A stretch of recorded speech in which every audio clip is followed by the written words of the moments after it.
me tell you something. Jack Nicholson managing all this. I was part of Marathon Management. I also had a group way out in San Diego as a management group too. Marathon Management was my manager out in LA. How do you think I got on set? All the X-Files stuff. Okay, not even that, but all the auditions. The audition I got for Jeremiah that Luke Perry did, that was through Marathon Management. They got me to see the casting director. It was a male casting director for Jeremiah. Check the logs. It was for Showtime. When I got to New York City, I was going to the actor studio. Guess who?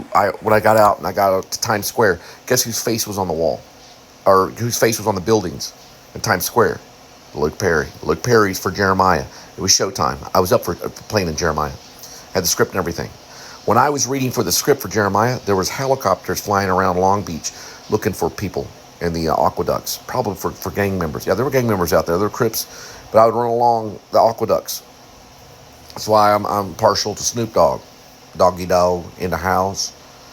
Now, I don't, okay? I don't do that. But some of them back then did, and they hung out by the McDonald's over there, by the aqueducts over there, the north side, right up by the high school, right on the North Atlantic. I was at Paradise Gardens. Now, let me tell you something. Marathon Management had me that everyone tried to get me out of Long Beach. I went to Long Beach jail for a false charity, working for the Police and Sheriff Support Fund because I had to make some money. I was doing phone calls for them, personal phone calls for my apartment. About this size, maybe a little bit smaller, about half the size. Had a captain's bed. The stand-up plate. Look at this. Cops. I'm going to have to watch this. Looks like something going on in D.C. Now, listen. I spent 17 hours in jail. I was 28 days of picking up trash along the highway and chopping up ice plants. They called, the guy that ran it was a Hispanic guy, called me Papa. Called everybody Papa. Everybody. So, all right, Papas, with an S, just like Bobby Skiz. He said, all right, Papas, let's go. And we'd all get in the van and chop ice plants. Now, Marathon Management had me. That's how I got on with Jim Carrey. That's Nicholson. Nicholson is Marathon Management. Now, Nicholson is probably behind a lot of this. If he approves of Dinklage, and listen, if he's in his cabin or whatever, what's the stuff in, I don't want to smell it. I don't want to see it. I don't want to see your drug deals. It's not my thing. But I know what happens because I hung out with a guy, or I met a guy named Dennis Quaid. Dennis Quaid, yeah. Dennis Quaid at the Actor Studio. He said he could go on set and look around and find the people on set. It ain't going to be on my set. I'm not going to see it. All right? If I see it, then we're going to be firing. No drugs. We're all clean. Nicholson's clean. Gene Hackman, I don't know about, but he's gone. Gene Hackman's on a different frequency. Now, let me explain something. Give me a moment. Marathon Management is probably behind a lot of this. That's how I got with Jeremiah. Well, Jeremiah was a script. It was on Showtime. Luke Perry got it. I was up against Luke Perry. Now, I went to the Actor Studio, and I met James Lipton. Got to talk with him side by side. They kind of had me in the corner. I was a little Jim. He gave me a personal letter saying I was a star. He told me in my face, he said, we know you're a big star. There's a big but there's too much of fire that. Outside. Let's move our cars. There's cars parked in there all the time. How did they have... Look, they burned those two like time bandits. And there was 34 They burned them to ash. I know. 3 of them. Yeah, 3 black guys that got burned to ash. Let me tell you another thing. I should have paid attention. That lady, she jumped out the window, the bottom floor. Not her, but a black lady jumped out the window in her wheelchair. She barely survived it. This ain't no joke. No, wheelchairs on the keep the voice down. I push her watch down the volume, the damn street. or I'll watch the volume for you. They lost a service dog. This shit is... We don't know where Midnight Kitty is. I'm really scared about Midnight Kitty. Going back, Marathon Management. Now, if Nicholson approves of it, and Dinklage, is it Peter Dinklage? Peter Dinklage. We're going to have to look up on Peter Dinklage. I'm about to look him up. Peter Dinklage wants it, and look, I know about Peter Dinklage. He hung out with Johnny Depp. Yeah, I know about it. Now, listen, I think he did. He might have. He might have hung out with Johnny Depp. But listen, if he takes it, then we're in business. Because I can promise you this, 100% sure, because of my direction. Especially whenever the dog dies and he's laying on the sidewalk, he's looking and the dog stops breathing, he will win an Oscar. Peter Dinklage will. And he's going to say thank you, whoever he thinks has directed him. This could be James Cameron stuff. But if they let me direct, then they're brave mother effers. Because I know this is over my head. I know how directing is. I know directing is crazy.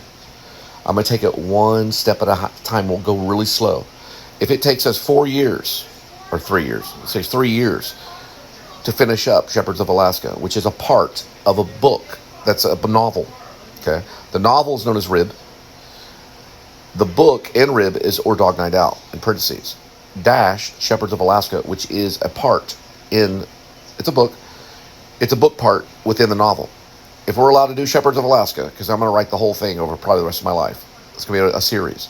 It's about time travel, it's about all this stuff. If we can do Shepherds of Alaska, which is basically a cop drama, it's a cop drama. They don't really get into the time travel thing. I need you to be quiet later, Daniel Kopek's time travel. I need you to be quiet. Daniel Kopek learns the time travel. He even goes to hell. Some of these characters go to hell. We see the inside of hell. This is going to be a raw footage upload. If we get the approval and we get the green light, we'll all know about it. We'll all feel in our stomach. That means Nicholson says, okay, we'll do it. Then Peter Dinklage signs on. And listen, if he signs on, then everybody signs on. The same thing with Grace, a.k.a. Werevlog, which Grace, a.k.a. Werevlog is a werewolf movie. And if Gary Oldman I won't do it without Gary Oldman. If Gary Oldman signs on to it, then we all go do Grace, a.k.a. Werewolf vlog somewhere in Texas.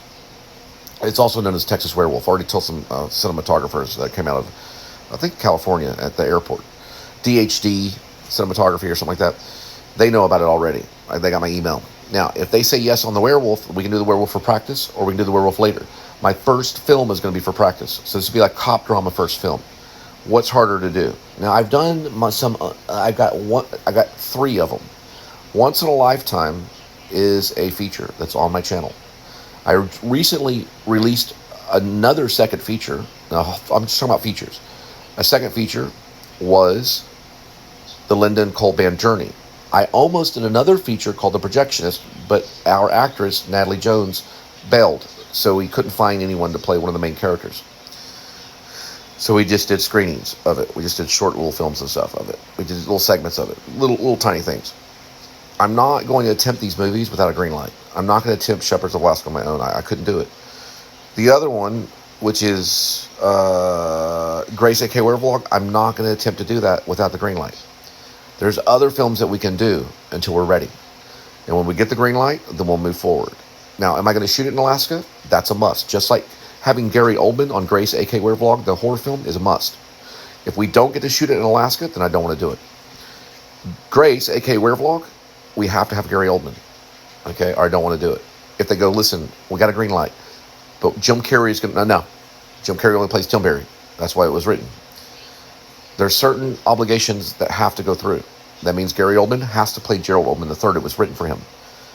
Tim Barry, which is in Gracie K. Werevlog, Jim Carrey has to play Tim Barry, or I'm not going to go forward with it. Probably. Maybe just Gary Oldman, but still, there's a lot of stars on a lot of these movies. So, all my movies so far, a lot of them are ensemble, all-star cast movies. So we're talking about big money to even get started. Now, can we make money later on if we fail? Yes, movies can make money later on if we fail. Let's say we do Shepherds of Alaska, and we spend $40 million. Everybody works on scale, and we do it with $40 million or $30 million. Let's say $30 million, and we only make $12 million. Does that mean 10 years from now we don't make more money on it? Yeah. Now, Shepherds has a rule. On Shepherds of Alaska, it cannot be streamed. That's true.